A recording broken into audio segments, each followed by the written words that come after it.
Bienvenue sur votre chaîne préférée Akhbar al-Blad de Hassan Atlemsan, avec des résultats des élections en Espagne qui font un effet de bombe atomique en Algérie. Et oui, l'Algérie a eu une défaite aux élections en Espagne.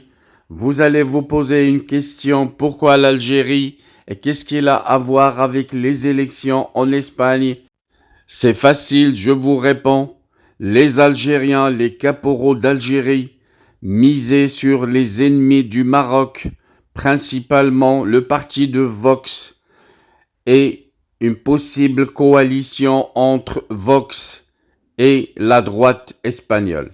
Résultat, c'est toute l'Espagne qui brise l'envol de l'extrême droite en Europe, et l'échec de Vox lors des législatives d'hier dément la tendance jusqu'ici observée d'une montée en puissance des nationalistes sur le vieux continent, à un an des européennes bien entendu.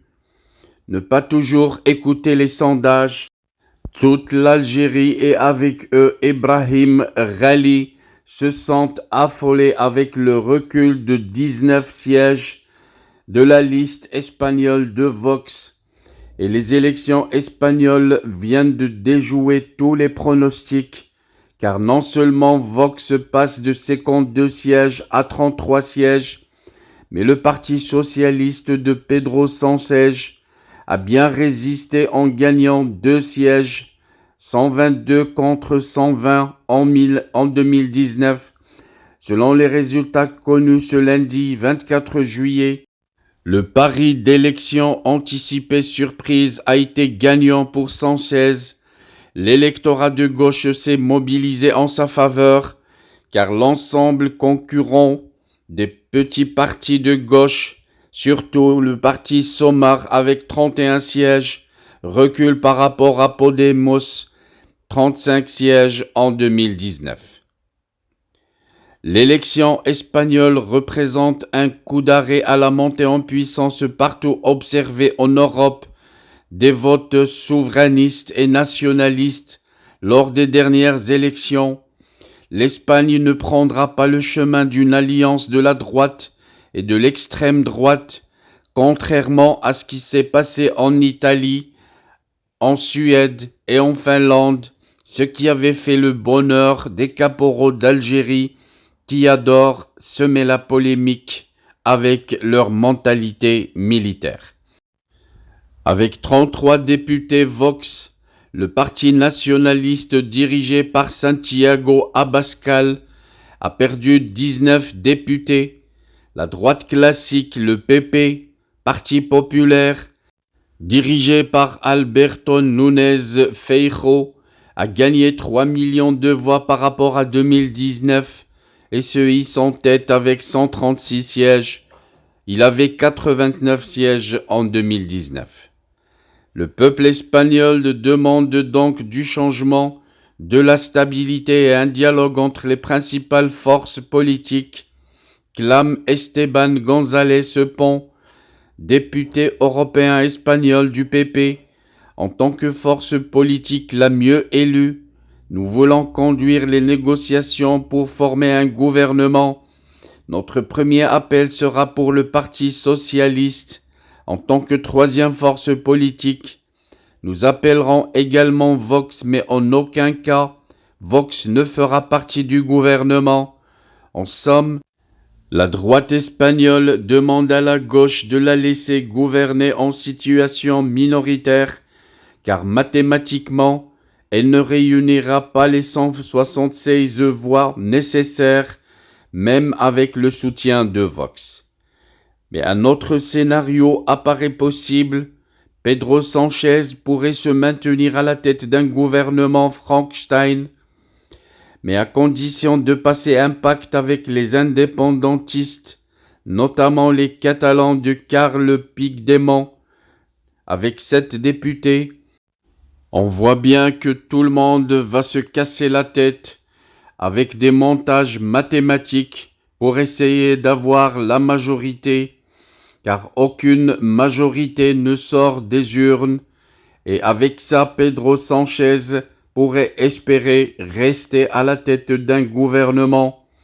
Cette grande incertitude quelques heures après les législatives anticipées qui ont été convoquées par Pedro Sánchez.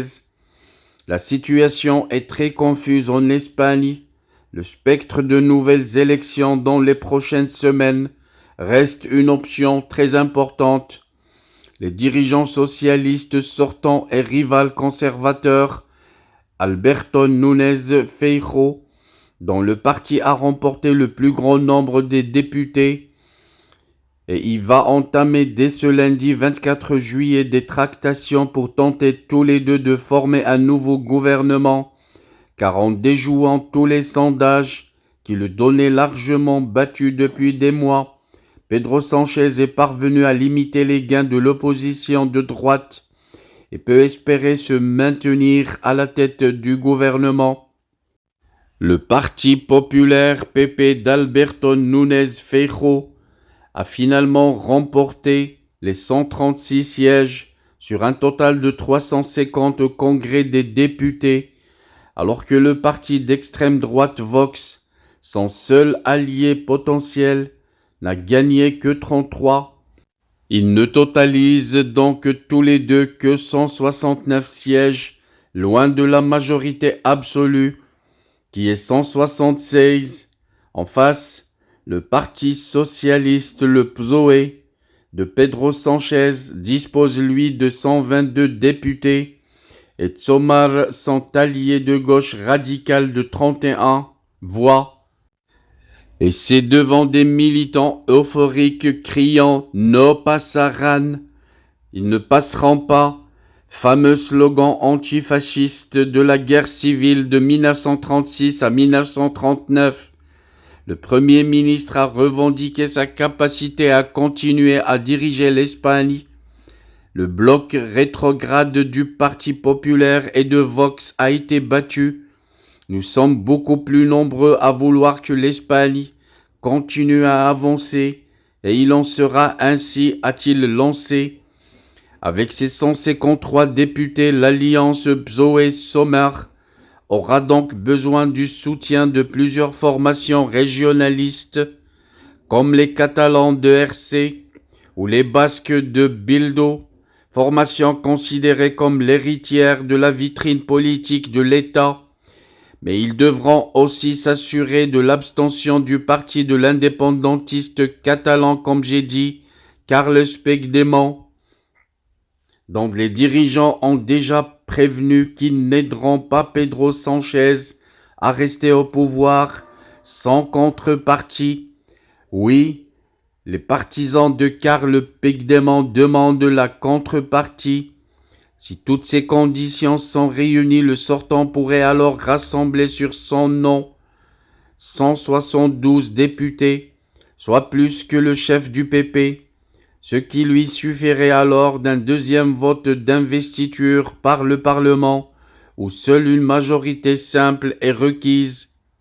Dans le cas contraire, l'Espagne, qui a déjà connu 4 élections générales entre 2015 et 2019, se retrouverait dans une situation de blocage politique et on serait condamné à un nouveau scrutin.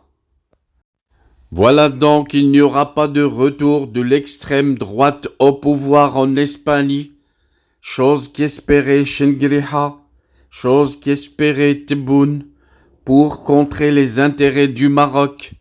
Mais ce que ne savent pas Chengrija ni Tebboune, c'est que l'Espagne a décidé de partir du côté du Maroc, abstraction faite des politiciens.